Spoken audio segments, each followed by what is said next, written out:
Bon matin tout le monde, j'espère que vous allez bien. Bienvenue à un café avec Lulu. Ce matin, j'ai décidé de vous faire une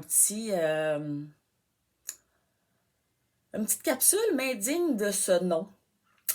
Euh, vous savez, la vie nous amène beaucoup de défis et elle nous amène beaucoup de remise en question, de repositionnement de vie, euh, enfin, un peu de tout. Alors, moi, ce que j'aimerais discuter avec vous ce matin, c'est: êtes-vous prête aux alarmes?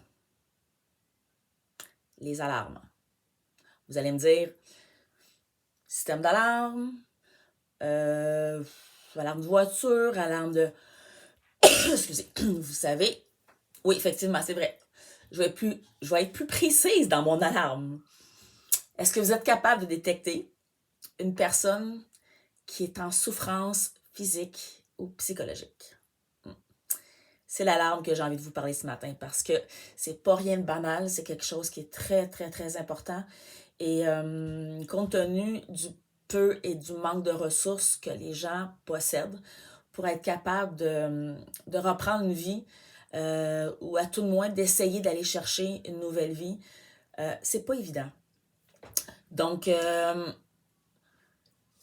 est-ce que vous êtes capable d'interagir avec une personne qui est en détresse?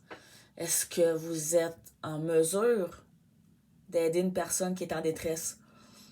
C'est la grande question que j'ai envie de vous poser parce que sincèrement, je crois que plus, plus que de gens vont savoir reconnaître les signes, plus ça va être facile aux personnes victimes de se retourner vers les personnes qu'ils connaissent et en qui ils ont confiance.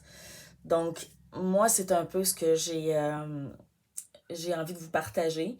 Et de mon côté, le côté de l'alarme, je dirais que ça a été plus moi, avec le temps, qui a vu ou qui a constaté que j'étais en détresse psychologique et physique.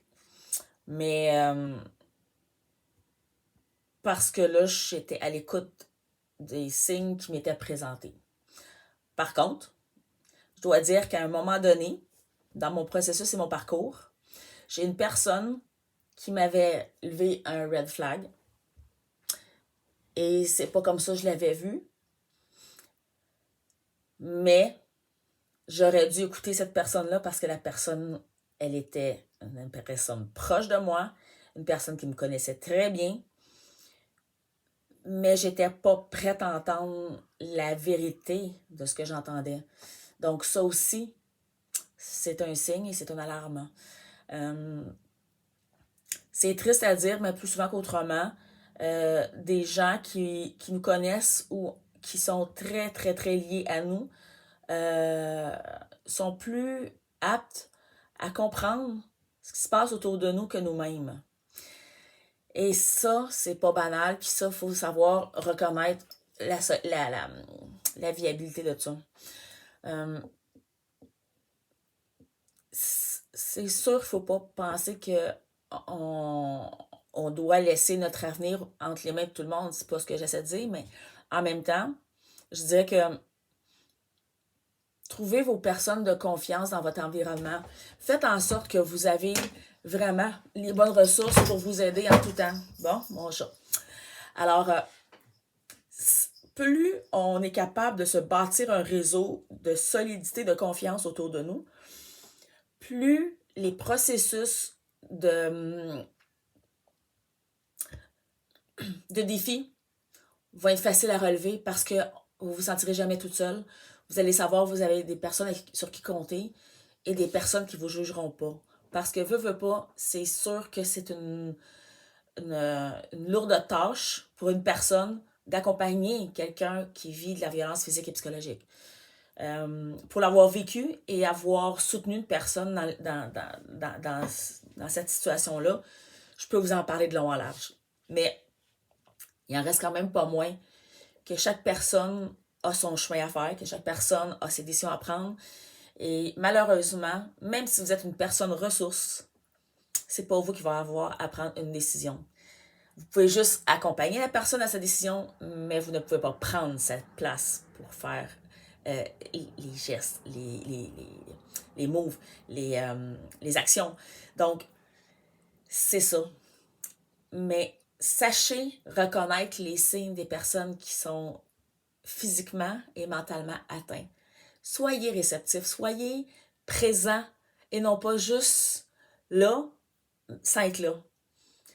Parce que ça aussi, ça fait mal à des gens qui ont des besoins puis qui ne sont pas capables de l'exprimer. C'est quelque chose qui demande beaucoup de courage et qui demande beaucoup d'efforts à dire et aller vers une personne et lui dire « Écoute, ça va pas. Est-ce que je pourrais t'en parler? » C'est facile. Moi, regardez, là, je lance comme ça à plein de monde ce matin. Mais je suis dans la conscience et je suis dans l'éveil. Mais quand tu es dans une situation critique, il n'y en a pas d'éveil. Donc, sachez reconnaître les signes de vos proches qui vous disent que ça va bien. Prenez-les en retrait. Demandez-leur, est-ce que ça va vraiment? Donc, le fait de juste faire l'action de les retirer et de vous mettre en contact un à un avec eux, le message va être beaucoup plus clair pour la personne et elle va savoir que vous êtes en mesure de pouvoir l'écouter et d'entendre ce que vous avez, qu'est-ce qu'elle a à vous dire. Parce que, vous savez, moi j'ai remarqué beaucoup avec mes années d'expérience dans le domaine du service, c'est pas parce que je parle avec une personne que assurément va m'écouter et va comprendre ce que je lui dis. Donc, juste le fait de vous retirer avec une personne, d'être sans animation autour de nous, puis que vous posez la question clairement, ça va la rassurer et ça va la sécuriser, puis ça va lui permettre plus de s'ouvrir. Parce que déjà, vous lui montrez un signe de respect, vous lui montrez un signe d'écoute. Donc, c'est ce qu'on a besoin des personnes qui sont dans la situation de la violence physique et psychologique. On a besoin d'écouter et non pas d'être jugé. Donc, moi, c'est un petit peu le message que j'avais à vous passer ce matin. J'espère que vous avez aimé la capsule. Vous savez, la mission de Un café avec Lulu, c'est de vouloir aider les personnes qui sont victimes de violences physiques et psychologiques. Et pour être en mesure d'aider au maximum, la boutique Conscience et Café est là pour une bonne raison. C'est une boutique en ligne qui est là pour vous promouvoir des produits de qualité, mais surtout une qualité de vie pour des personnes qui ont vécu la violence physique et psychologique. Donc, la mission qu'on se donne, c'est de pouvoir aider au maximum les femmes et les familles qui sont dans des détresses émotionnelles et physiques, parce que personne mérite de subir une vie. Tout le monde mérite de la vivre pleinement et en harmonie et heureux. Donc, je vous invite à aller faire un tour à la boutique, d'aller vous procurer les produits. Au fur et à mesure que le projet avance, on ajoute de plus en plus de produits. Donc, restez à l'affût. Allez voir, allez piquer votre curiosité. Et n'oubliez jamais que ce que vous allez faire comme achat, c'est un achat dans une liberté sociale, dans un potentiel de renouveau pour une personne qui a vécu l'enfer d'une relation toxique. Donc, c'est-tu pas assez génial? À tout le moins, si vous n'avez pas les aptitudes et capacités de pouvoir supporter ou aider une personne, ça se peut ça aussi et c'est très correct de se respecter là-dedans. Mais ce geste-là va vous donner l'opportunité d'être un soutien et un support pour les gens qui en ont besoin.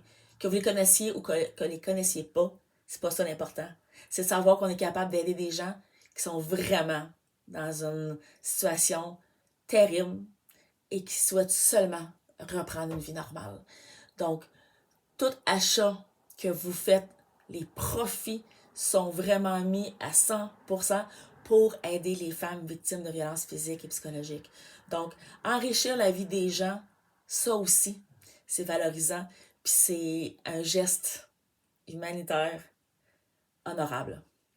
Donc, vous savez aussi que les capsules, vous pouvez les retrouver sur YouTube et vous pouvez l'écouter en tout temps. Donc, likez, partagez, commentez, abonnez-vous et passez le message parce qu'on ne sait jamais. Le petit mot qu'on va entendre, c'est peut-être l'élément déclencheur qui va faire en sorte qu'on va vouloir passer à l'action et aller de l'avant. Donc, moi, je vous dis un gros merci à tout le monde. Passez une excellente journée. À bientôt. Bye bye tout le monde.